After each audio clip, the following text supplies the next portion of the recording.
Hello મિત્રો, જય શ્રી કૃષ્ણ. આજે આપણે શરદી માટે ગોળી બનાવીશું. તેમાં તીખા આમચૂર પાવડર, મીઠું, હળદર, આદુ તેમજ ગોળ લઈશું.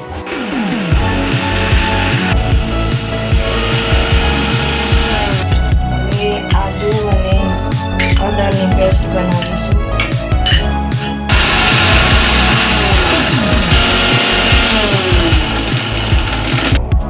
હળદર નાખશું.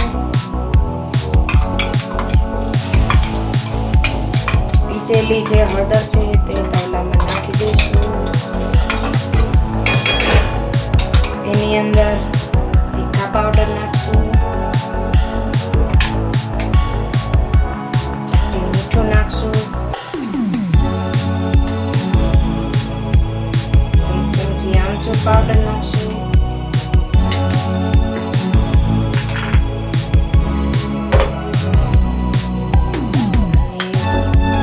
ગોળ નાખી તેને મિક્સ કરીશું.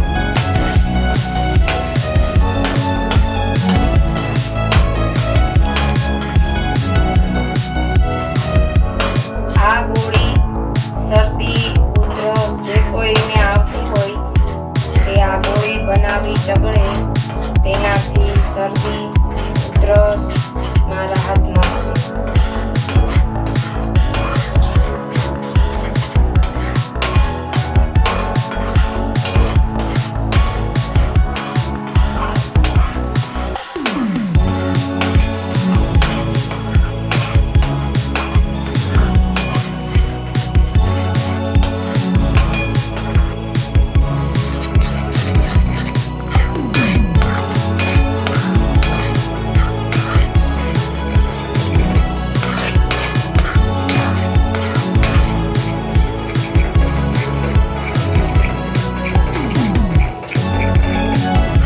આવી રીતે સતત હલાવતા રહેવાનું એટલે નીચે ચોંટી હોય છે.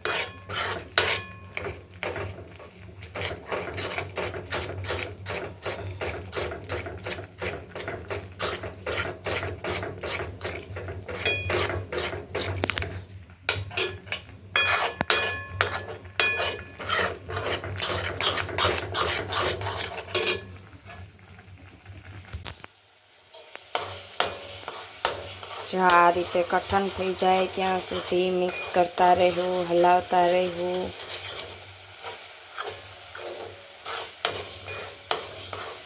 પછી આવી રીતે થોડુંક ઘટ્ટ થઈ જાય એટલે ગેસ બંધ કરી દેવો.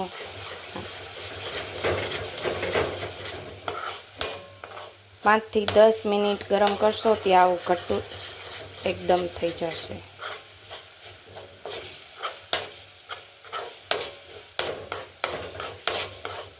આ તો ભાઈ થોડીક મુશ્કેલ થાય હો, એક હાથે વિડીયો ઉતારવો ને એક હાથે કામ આવી રીતે રસોઈનું શૂટ કરવું એટલે થોડીક કષ્ટી પડે. પણ લાઈક કરજો, શેર કરજો ને સબસ્ક્રાઈબર કરજો મારા વાલા. જો તમને મારા વિડીયો ગમતા હોય તો કોમેન્ટમાં લખજો તો અમને પણ ધગશ રહે વિડીયો બનાવવાની.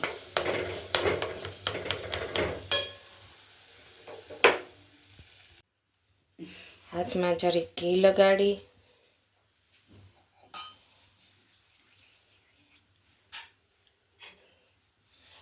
આ રીતે ગોળી વાળી લેવાની.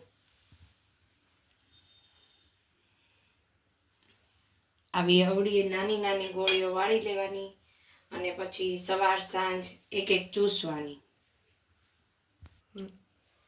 ચગડવાથી શરદી મટી જાય છે.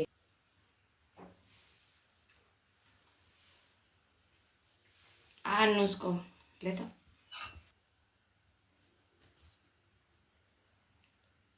આ ગોળી બનાવવાની એક વખત જરૂર ટ્રાય કરજો. આ નુસ્ખો એક વખત જેને શરદી થઈ હોય જરૂર ટ્રાય કરજો. 100% શરદી તમારી ગાયબ થઈ જશે. આ રીતે નાની નાની ગોળી બનાવી શરદી હોય તે ખાઈ શકે છે અને ટેસ્ટમાં પણ બહુ મસ્ત લાગે છે. આ દેશી ઉપચારનો વિડીયો જો કોઈને પસંદ આવ્યો હોય તો એ લાઈક કરજો, શેર કરજો અને સબસ્ક્રાઈબ કરજો અમારી ચેનલને.